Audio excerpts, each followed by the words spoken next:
Halo semuanya, selamat datang kembali di sesi bedah data kita. Hari ini kita bakal jadi semacam detektif statistik. Tapi tenang aja, kita nggak akan nyari sidik jari, melainkan melacak jejak tersembunyi di balik tumpukan data yang sering banget kita temui. Kita bakal bongkar misteri dunia nyata pakai satu alat statistik yang jujur aja benar-benar luar biasa dan bisa mengubah cara kalian melihat suatu pola. Coba bayangin pertanyaan ini. Apakah sumber air minum punya hubungan langsung dengan kejadian diare pada balita? Ini bukan cuma sekedar bahan diskusi teoretis di kampus. Ini adalah misteri praktis dari sebuah studi kesehatan masyarakat nyata di Klaten pada tahun 2019. Nah, gimana sih caranya kita bisa ngebuktiin secara ilmiah dan sangat objektif kalau air dan masalah kesehatan ini beneran berkaitan atau jangan-jangan itu semua cuma kebetulan aja? Disitulah alat investigasi kita hari ini bakal unjuk gigi. Biar investigasi kita terarah, ini dia rute perjalanan kita. Pertama, kita pahamin dulu konsep dasarnya. Terus kita masuk ke uji sampel tunggal, lanjut ke uji sampel independen, bedah langkah-langkah pengujiannya satu persatu, dan pastinya kita tutup dengan cara narik kesimpulan akhirnya. Oke, langsung aja kita mulai dari bagian pertama. Apa sih uji Chi-square itu, dan bagaimana cara dia mengungkap fakta dari sebuah data kategorik? Nah, yang bikin alat ini super menarik adalah cara kerjanya. Chi-square ini didesain secara spesifik untuk nanganin data kategorik. Jadi, kita nggak lagi pusing ngurusin angka berskala interval kayak ngukur berat badan atau tinggi badan. Kita mainnya murni di karakteristik. Misalnya nih, datanya berbentuk kategori terlindung atau tidak terlindung, suka komedi atau drama, laki-laki atau perempuan. Dan asyiknya lagi, karena ini metode non-parametrik, kita jadi bebas dari aturan kaku yang mewajibkan distribusi data kita itu harus normal. Bener-bener ngebantu banget kan? Eits, tapi tunggu dulu. Sehebat-hebatnya alat, pasti punya aturan main. Sebelum kita bisa pakai kaca pembesar statistik ini, ada beberapa syarat wajib yang harus dipenuhi. Pertama, pastinya datanya harus berjenis kategori dan harus berupa hitungan jumlah absolut. Ingat ya, bukan sekedar persentase. Terus, setiap individu di dalam data kalian cuma boleh masuk ke satu kategori tunggal, nggak boleh double-double. Dan ini yang paling krusial, frekuensi harapan atau estimasi di tiap sel data kita minimal banget harus 5. Kalau kurang dari itu, kita nggak bisa pakai uji ini. Sip, sekarang kita melangkah ke bagian kedua, yaitu uji sampel tunggal atau yang kerennya disebut goodness of fit test.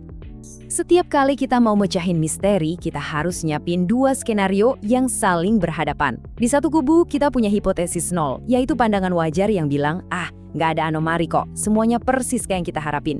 Tapi di kubu seberang ada hipotesis alternatif yang dengan berani ngebantah.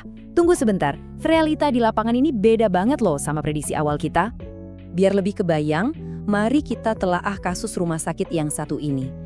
Pihak manajemen baru aja nerapin sistem resep digital atau e-prescription. Tapi pertanyaannya, apakah sistem baru ini benar-benar bikin waktu penulisan resep jadi lebih cepat dibandingkan sama standar manual mereka yang lama? Cara kita ngebuktiinnya itu jenius banget.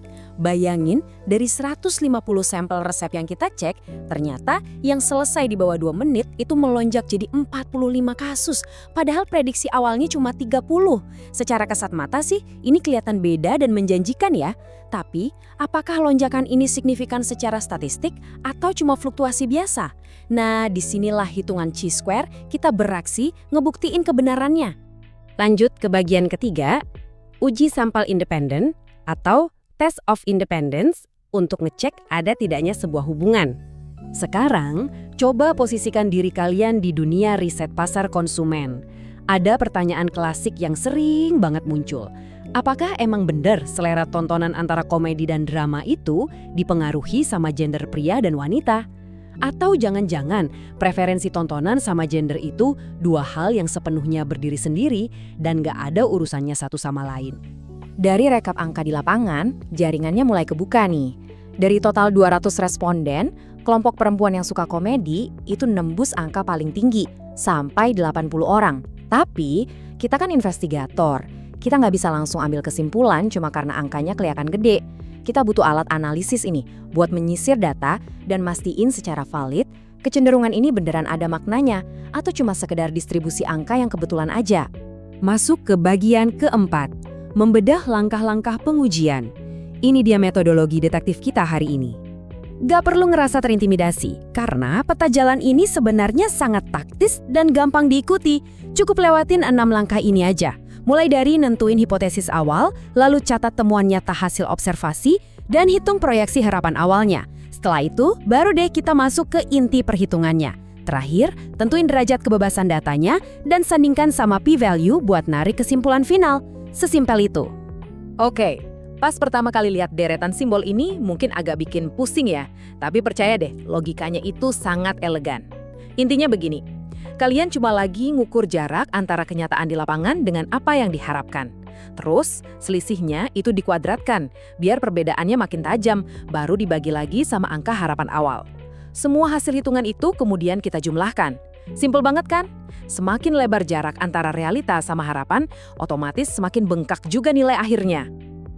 Akhirnya, kita sampai di bagian kelima, menarik kesimpulan menggunakan p-value. Waktunya kita jatuhkan vonis. Tolong ingat baik-baik angka keramat ini, 0,05. Ini adalah nilai alfa kita, alias palang pintu keyakinan mutlak. Kalau nilai p-value yang kita dapat merosot jatuh di bawah angka ini, maknanya perbedaan yang kita lihat tadi sangat mustahil terjadi cuma gara-gara ketidaksengajaan. Di momen krusial inilah, kita dengan mantap menolak hipotesis nol. Mari kita sandingkan hasil dari dua investigasi kita tadi. Di kasus air minum dan diare, nilai p-value menukik tajam ke 0,003. Karena angkanya jauh di bawah batas keramat kita, H0 langsung kita tolak. Berarti terbukti secara meyakinkan ada kaitan nyata antara sanitasi air dan penyakit diare. Nah, sebaliknya, di kasus preferensi TV tadi, p-value kita malah dapat 0,545. Nilainya kelewat tinggi, jadi kita nggak punya cukup amunisi buat nolak H0. Singkatnya, nggak terbukti ada relasi khusus antara selera tontonan dengan gender seseorang. Pada akhirnya, ini semua bukan sekedar tentang kalkulasi matematika yang kaku. Ini tentang gimana cara kita ngelihat dunia. Kerangka pikir yang ngebenturin antara realitas observasi sama ekspektasi teoritis ini benar-benar bisa ngasih kita kacamata yang luar biasa jernih. Jadi pertanyaannya sekarang, fenomena tersembunyi apa nih di kerjaan atau riset kalian yang sebenarnya lagi nunggu buat dipecahin pakai metode sesimpel ini? Jangan pernah berhenti ngulik data kalian dan sampai jumpa di sesi bedah kasus kita selanjutnya. Oke, kita langsung aja masuk ke inti statistika hari ini. Kita bakal bedah bareng-bareng gimana sih cara ngitung uji Chi kuadrat secara manual. Nggak perlu tegang, karena proses matematisnya ini benar-benar logis dan bakal kelihatan gampang banget kalau kita lakuin selangkah demi selangkah. Jadi yuk fokus bentar. Nah, pertama-tama kita lihat dulu nih rumus utamanya. Nilai Chi kuadrat didapat dari sigma hasil bagi antara kuadrat selisih O dan E dengan nilai E. Kelihatan kayak sandi rahasia yang ribet ya, tapi santai, kita bedah pelan-pelan. Simbol sigma di depan itu gampangnya cuma nyuruh kita buat jumlahin semuanya. Jadi kita cuma perlu ngitung operasi matematika yang ada di dalam kurung, terus nanti totalin aja. Percaya deh, rumus ini bakal kerasa jauh lebih masuk akal waktu kita langsung praktek masukin ke contoh soal nanti. Kunci buat naklukin rumus tadi itu sebenarnya cuma ada di dua huruf, O dan E. Nah, apa sih maksudnya? O itu singkatan dari observation, alias frekuensi observasi. Ini tuh angka kenyataan, data beneran yang kamu temuin langsung di lapangan. Terus kalau E, itu expected atau frekuensi harapan. Sederhananya, ini angka teoritis alias jumlah yang seharusnya muncul kalau asumsi awal kita benar. Atau kalau nggak ada pengaruh apa-apa di antara variabelnya. Gampang kan ngingetnya? O itu faktanya, E itu harapannya. Buat ngebandingin dua kategori tadi, kita punya alat bantu yang super praktis, namanya tabel kontingensi. Coba perhatiin tabel ini. Di sini kita membandingkan kondisi real di puskesmas, ada sumber air minum, apakah terlindung atau enggak, dibandingkan sama kejadian diare pada balita, apakah mereka diare atau enggak. Nah, angka-angka yang ada di dalam kotak-kotak persilangan ini, misalnya ada 10 balita yang airnya terlindung dan mereka enggak diare, angka itulah yang kita sebut sebagai nilai O, alias observasi nyata kita. Sekarang waktunya kita ngerjain perhitungannya. Biar gampang dan terstruktur layaknya mesin, kita udah bagi proses ini jadi 6 langkah pasti. Kita bakal mulai dari nentuin hipotesis, ngitung frekuensi harapan, nyari nilai Chi kuadrat, nentuin derajat kebebasan, ngecek nilai tabel, sampai akhirnya narik kesimpulan. Udah siap? Yuk kita hajar satu persatu. Langkah 1, kita harus nentuin dulu nih asumsi awal alias hipotetisnya. H0 itu selalu ngambil posisi netral. Jadi di kasus ini H0-nya adalah tidak ada hubungan antara sumber air minum dengan kejadian diare pada balita. Sebaliknya, lawannya yaitu H1 atau hipotesis alternatif kita, bunyinya adalah ada hubungan yang signifikan antara sumber air minum dengan kejadian diare. Nah, pembuktian H1 inilah yang bakal kita cari tahu sekarang. Masuk ke langkah 2. Ini lumayan krusial loh. Kita harus ngitung frekuensi harapan atau si nilai E tadi untuk setiap sel di tabel kontingensi kita. Tenang, rumusnya gampang kok. Nilai E itu didapat dari total baris dikali total kolom, terus hasilnya dibagi sama total keseluruhan sampel kita. Rumus ini bakal kita pakai berulang untuk keempat sel kotak yang ada di tabel. Yuk kita hitung beneran sekarang, satu persatu ya biar jelas. Buat sel pertama, kita kalikan aja angka total dari baris air terlindung dengan total balita yang diare, terus hasilnya dibagi jumlah seluruh balita. Dapat deh angkanya, kita simpan dulu. Lanjut ke sel kedua, caranya sama persis. Kalikan total barisnya dengan total kolom buat sel tersebut, lalu bagi sama total keseluruhan. Terus tinggal ulangin aja pola yang sama persis buat sel ketiga dan keempat. Sampai sini, keempat sel kita udah punya angka harapan, alias nilai E spesifiknya masing-masing. Di langkah ketiga ini, waktunya kita gabungin semuanya.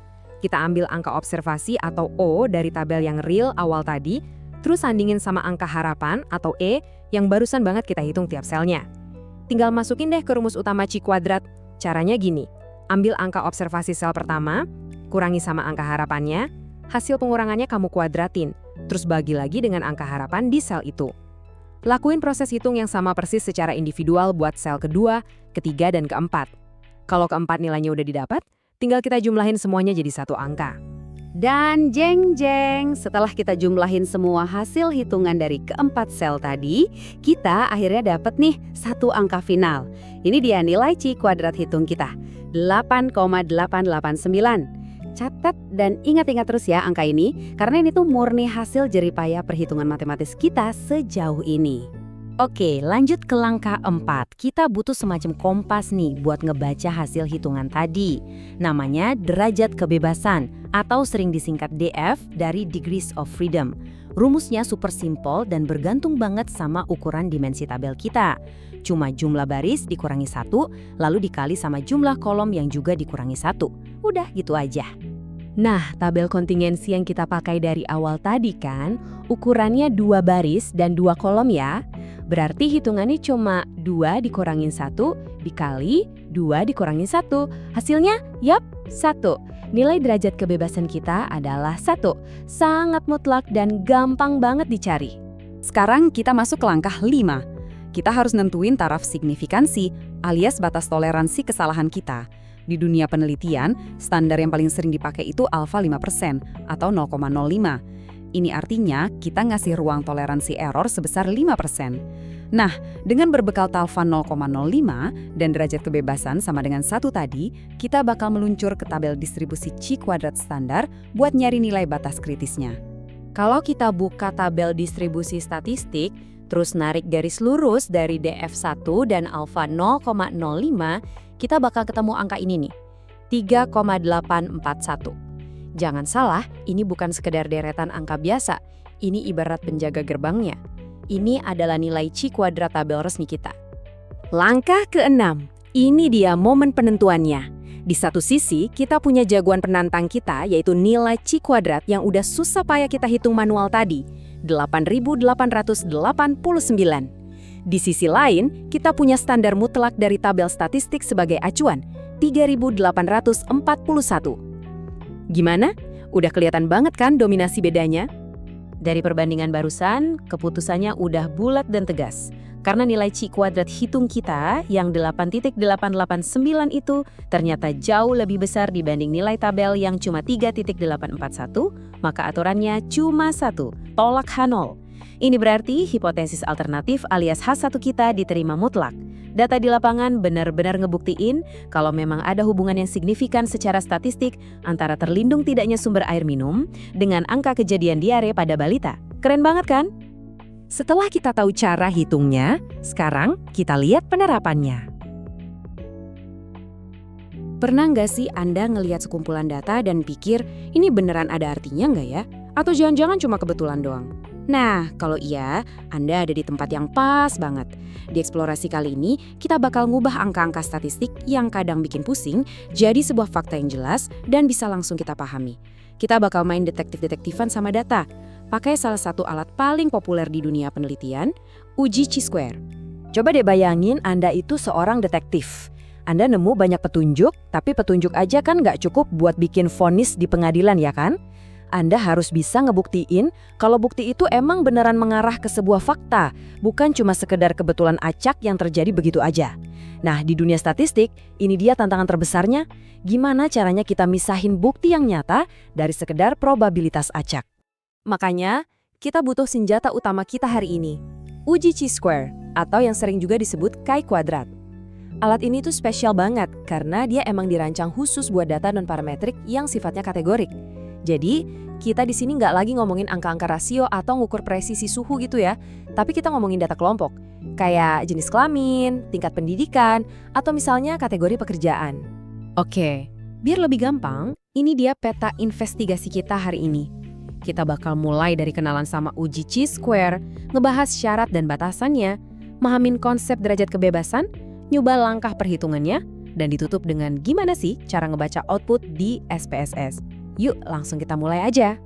Bagian pertama, kita mulai dengan kenalan sama uji chi-square, ekspektasi versus realita. Jadi gini, pada intinya tuh chi-square cuma ngukur ketegangan antara dua hal. Di satu sisi kita punya frekuensi observasi atau kita sebut aja O. Ini tuh fakta kerasnya, realita di lapangan, angka yang beneran Anda dapat waktu nyebarin kuesioner. Nah, di sisi lain, ada frekuensi harapan atau E. Ini tuh kondisi ideal secara teori, yaitu angka yang bakal muncul kalau sama sekali nggak ada hubungan antara variabel yang lagi Anda uji. Keajaiban dari rumus ini ya murni datang dari ngukur seberapa jauh sih jarak antara fakta keras tadi sama teorinya. Masuk ke bagian kedua, syarat dan batasan penting, alias aturan ketat dalam investigasi kita. Pastiin Anda perhatikan ini baik-baik, karena tiap investigasi yang sah pasti punya aturan main biar buktinya valid kan? Pertama, Anda butuh sampel yang lumayan besar, soalnya uji ini sensitif banget kalau sampelnya dikit. Kedua, ini aturan toleransi 0. Sama sekali nggak boleh ada sel observasi di lapangan yang nilainya 0. Terus kalau Anda pakai tabel 2x2, nilai frekuensi harapan nggak boleh ada yang di bawah 5. Gimana kalau tabelnya lebih dari 2x2? Nah, sel yang frekuensi harapannya di bawah 5 itu maksimal cuma boleh 20% dari total sel. Terakhir, data Anda harus berskala nominal. Kalau datanya ordinal yang ada tingkatannya, mending Anda pakai uji lain kayak koefisien gamma. Terus gimana dong kalau Anda nggak sengaja mentok dan melanggar aturan 20% tadi? Waduh, apakah penelitiannya gagal total? Eits, tenang dulu, nggak gitu konsepnya. Selama masih masuk akal secara makna, Anda bisa banget gabungin baris atau kolomnya. Contohnya gini, kalau data pendidikan SD, SMP, dan SMA bikin selnya jadi terlalu kecil, gabungin aja SMP dan SMA jadi satu kategori, misalnya jadi minimal SMA.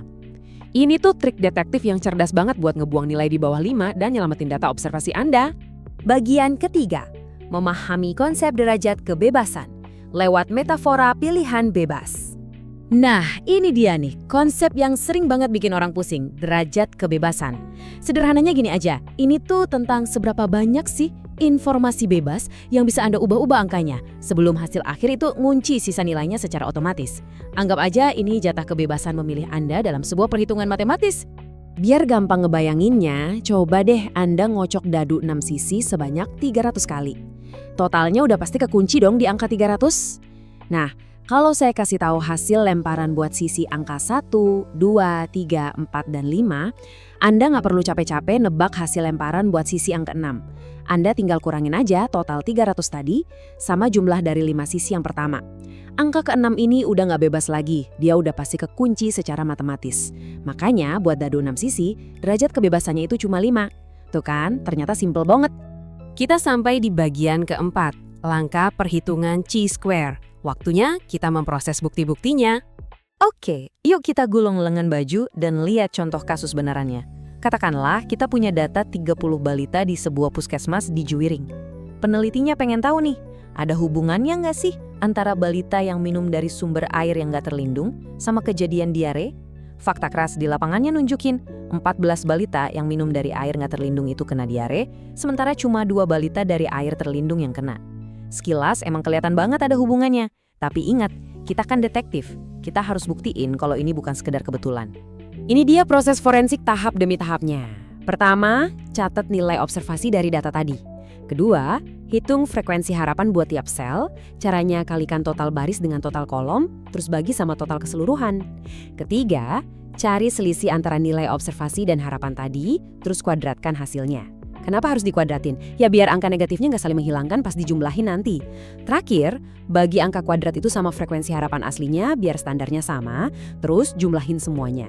Nah, hasil penjumlahan dari semua sel inilah yang kita panggil sebagai nilai chi-square. Jadi, poin krusialnya di sini adalah biarpun rumusnya mungkin kelihatan horor kayak simbol-simbol rumit di buku teks, logikanya tuh super simpel. Dia cuma ngitung seberapa jauh realita melenceng dari apa yang kita harapkan, terus ngebuang tanda negatifnya pakai kuadrat dan bikin formatnya jadi standar supaya gampang kita ukur. Akhirnya kita sampai di bagian kelima, membaca output hasil SPSS alias tahap membaca putusan akhir pengadilan. Ngitung manual tuh emang bagus banget buat pemahaman, tapi kalau kita udah pakai software kayak SPSS buat kerja cepat, mata Anda cukup fokus ke satu bagian aja, kolom asim 6O atau nilai signifikansi. Aturan mainnya udah mutlak. Kalau nilainya di bawah 0,05, selamat, hipotesis nol Anda ditolak, yang artinya terbukti ada hubungan yang signifikan antar variabelnya. Tapi kalau nilainya di atas 0,05, ya hipotesis nol diterima. Artinya perbedaan apapun yang Anda lihat di data, itu kemungkinan besar murni cuma kebetulan acak. Balik lagi ke kasus sumber air dan balita diare kita tadi.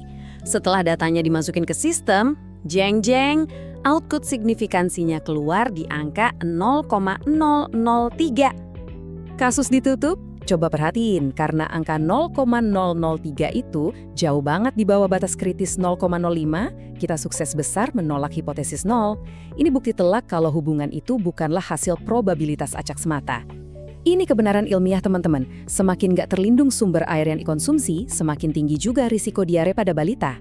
Detektif chi-square kita berhasil mecahin misterinya dan ngerubah data mentah jadi wawasan kesehatan masyarakat yang benar-benar nyata. Tapi tunggu dulu deh, chi-square emang ngebuktiin kalau hubungan itu ada. Tapi tahu nggak sih, alat ini nggak dirancang buat ngasih tahu kita seberapa kuat hubungan tersebut. Dia tahu ada koneksi, tapi nggak tahu seberapa gede besaran dampaknya. Nah, buat ngejawab hal itu, kita butuh senjata lanjutan kayak odds ratio atau relative risk. Penasaran nggak sih seberapa besar peluang seorang balita kena diare kalau minum dari sumur terbuka dibanding air PDAM? Gimana? Udah siap buat ningkatin skill detektif data Anda ke level berikutnya? Baik, terima kasih semuanya. Sampai jumpa di video selanjutnya.